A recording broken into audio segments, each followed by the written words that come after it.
Chapter 2. 50 Years Later. 50 years later, at Xiling Seal Art Society in Hangzhou. My thoughts were suddenly interrupted by an old man. I closed my grandfather's journal and looked up at him. "Do you accept rubbings here?" he asked me. It seemed that he was just asking casually, and I was very talented in this line of work, so I gave him a perfunctory answer. "Yes, but the price isn't high." This basically meant, if you don't have anything good, get out and stop delaying my reading. In this line of work, I could close for 3 years and then open back up, and quickly make enough money to close again for another 3. I was used to being idle and hated dealing with customers who were half knowledgeable. Later, whenever I saw those kinds of people, I would just act like I had nothing to offer them, and would drive them away. But I recently had too much free time on my hands, and seeing that the peak season was almost over without anything good coming in, I was feeling a little uneasy. "Then I'd like to ask if you have any silk book rubbings from the Warring States period. You see, there's one in particular that a grave robber stole from a tomb in Changsha 50 years ago, and then got swindled out of by an American." The man asked this while looking at the collection of things on my counter. "If it was taken by the Americans, then why would I have it?" I became annoyed as soon as I heard his request. "Of course, if you're looking for rubbings, then you can just go to the market and find them, but how can you expect to get a hold of a certain book in particular?" He lowered his voice. "I heard you have contacts. Lao Yang recommended you." Startled, I immediately became alert. Didn't Lao Yang go to prison the year before last? What, did he sell me out? I became anxious and my back broke out in a cold sweat. "Lao Yang who? I don't know anyone by that name." I know. He chuckled and pulled a watch out of his shirt pocket. "Look, Lao Yang said you'd understand once you took a look at this." That watch had been given to him by his first love when he was in the Northeast. He treated it like it was as valuable as his own life. When he was drunk, he would take it out and look at it while shouting, "Ah, my beautiful nightingale." But when I asked him what the girl's name was, he thought about it for a long time before he broke down crying and said that he'd forgotten. If Lao Yang was willing to give this watch to this person, then that showed that this old man really was someone of interest. But no matter how I looked at him, I felt that his face really was disgusting. But when someone comes to your door, it's better to speak frankly, so I raised my hand and said to him, "Since you're a friend of Lao Yang's, what can I do for you?" He grinned, revealing a large gold tooth. "A friend of mine brought something back from Shanxi. I wanted you to take a look at it and tell me if it's real." "I can tell from your accent that you're from Beijing. A big player from Beijing coming to the south to seek my advice? It's awfully flattering. But why? Aren't there many experts in Beijing? It seems the wine lover's heart is not in the cup." He laughed. "They all say that Southerners are shrewd. It looks like they weren't lying. Even though you're still young, you can still see through things clearly. To be honest, I really didn't come to see you this time. I wanted to meet your grandfather." My expression immediately changed. "Looking for my grandfather. What are you up to?" "After your grandpa stole that Warring States silk book from Changsha Dark Summit, did he leave 1 or 2 rubbings behind? My friend just wants to know if it's the same as the one we have." Before he finished speaking, I was already yelling at the man who was dozing off nearby. "Wang Meng, see our guest out." The old man became anxious. "Why are you trying to chase me out like this when I'm still talking?" "What you've said is correct, but it's a pity that you came too late. My grandpa died last year. If you want to find him, you'll have to go back and kill yourself." I said this while secretly thinking to myself, "That incident back then was so big that it even alarmed the central authorities. How can I possibly let you flip through the old accounts? My family won't have any peace if I let you do this." "I say, little grandson, why are you saying something so unpleasant?" The old man showed an evil smile, revealing his big gold tooth once more. "It doesn't matter if your grandpa is gone, but in any case, I'm not asking a lot. Just please look at what I have to bring. That way Lao Yang won't lose face, yeah?" I glanced at him and his fake smile. It seemed he really would refuse to leave if I didn't look at what he'd brought. I told myself that I would take a quick look just to save Lao Yang some face. That way he wouldn't have any right to complain once he got out of prison. So I nodded and said, "I'll take a quick look and see, but I can't guarantee its authenticity." Actually, there were more than 20 volumes of silk books from the Warring States period, and each volume was different. The one my grandfather had taken at that time was only a short part of one, but it was extremely important. I currently had a few rubbings hidden away in the bottom of boxes. They were my dearest treasures, and there wasn't enough money in the world to buy them from me.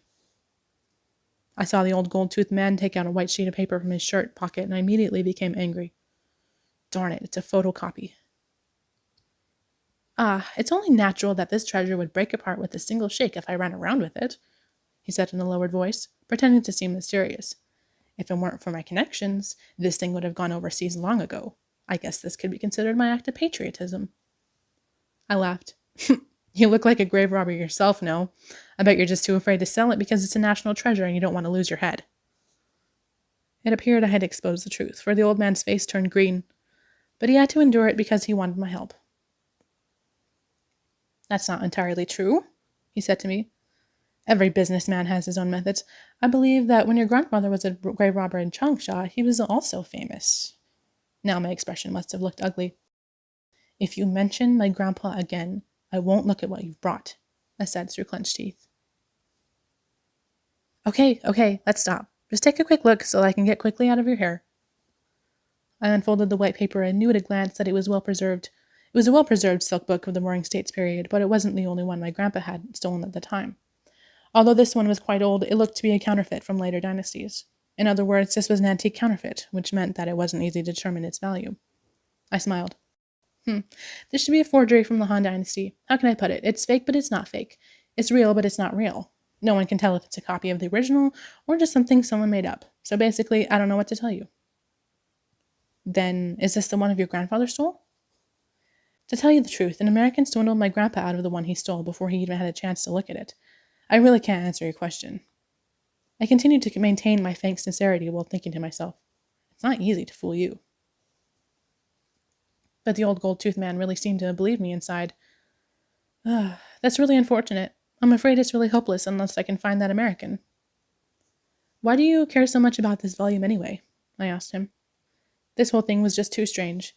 The collection of ancient books depended on fate. You would be considered too greedy for wanting to find a set of 20 volumes from the Warring States period. Young man, to tell you the truth, I'm really not a grave robber. Look at my bony old body. It can't endure such hard work. But my friend is indeed an expert. I don't know what kind of game he's playing, but in short, everyone has their own reasons for doing things. He smiled and shook his head. We're better off not asking too many questions, right? Well, I'll see myself out. After he finished speaking, he left without looking back. I looked down and saw that I still had his photocopy in my hand. At this time, I suddenly noticed a pattern on the paper. It was a human face that looked like a fox. The two pupilless eyes appeared three-dimensional, as if they were coming out of the paper. I took a deep breath. I had never seen a silk book like this before. It should definitely be a treasure. I figured I should probably use this photocopy to make a few fake rubbings while I waited for Lao Yang to get out of prison. It would at least make an amusing way to pass the time. I hurried to the door and took a look, only to see that the old gold-toothed man was rushing back. He must be coming back to retrieve this thing, I thought to myself. So I ran back inside, picked up my digital camera, and took a picture of the photocopy. Then I picked it up and walked out the door, almost running headlong into the man's nose. You forgot something, I said to him. My grandfather was a Changsha soil master, also known as a grave robber. The reason why my grandfather entered this business really isn't all that surprising. In today's terms, it's a family business. When my great-grandfather's great-grandfather was 13 years old, there was a drought in central China. In those days, when there was a drought, it was quickly followed by famine. You couldn't buy anything to eat, even if you had money. At that time, there was nothing to make a living in any part of Changsha, but there was a lot of ancient tombs. There was a saying that those living close to the mountains survived off of the mountains. Those living close to the graves would rob the graves to survive. So the people in the village banded together and robbed the tombs to make a living. In those years, there was no telling how many people starved to death in Changsha, but none of the people in that village died. In fact, every single one of them was well-fed and well-dressed, which was all made possible by exchanging the items they had dug up from the tombs for food from foreigners.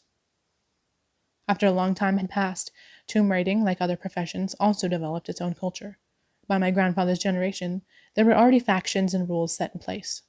At that time, the grave robbers were divided into two groups, the North and the South.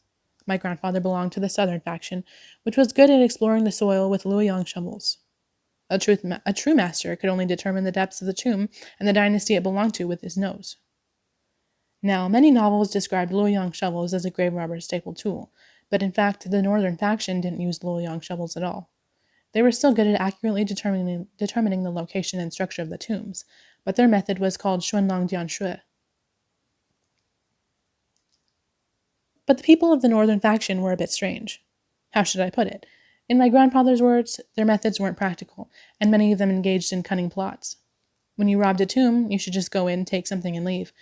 But they had a lot of complicated rules when robbing a tomb, such as kowtowing once or twice in order to pay their respects. The whole process was very bureaucratic.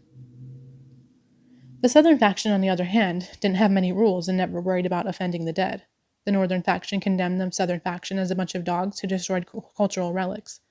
They claimed that none of the tombs survived a visit from the southerners, and even the dead were pulled out and sold. The southern faction called the northern faction a bunch of hypocrites. They were obviously thieves, but they were making themselves out to be something they weren't. Later, the fight escalated until even a battle for corpses occurred. In the end, the two factions drew a dividing line at the Yangtze River. The northern faction referred to their work as grave robbing, while the southern faction called it digging up sand, or merely digging up soil. The Luoyang shovel was invented after the two factions had divided, but the northerners disdained the idea so much that they didn't bother to use it. My grandfather didn't know how to read, but then he took a few literacy classes. At that time, he only knew how to rob graves, so learning a new word almost felt like torture to him, but it was thanks to his education that he was able to record some of his experiences.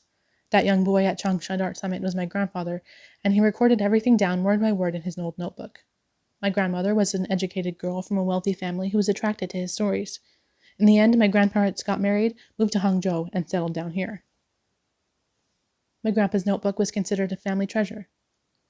My grandpa's sense of smell was completely destroyed after that incident, so he later trained a dog to smell the soil for him. That's how he earned the nickname Wu Lao Go, or Dog King. Among all the grave robbers in Changsha now, those in the older generations were definitely familiar with this name. As for how my grandfather survived and what happened to his brother, father, and grandfather, I still don't know. It was something he refused to tell me, but as far as I could remember, I had never seen a one-eyed great uncle with only one hand. I guess the whole ordeal really did end in disaster. Whenever this matter was brought up, my grandfather would cry and say, "That's not a story for children to listen to." No matter how I asked or how many tantrums I threw, he wouldn't say a word. But as I grew older, I gradually lost my childhood curiosity.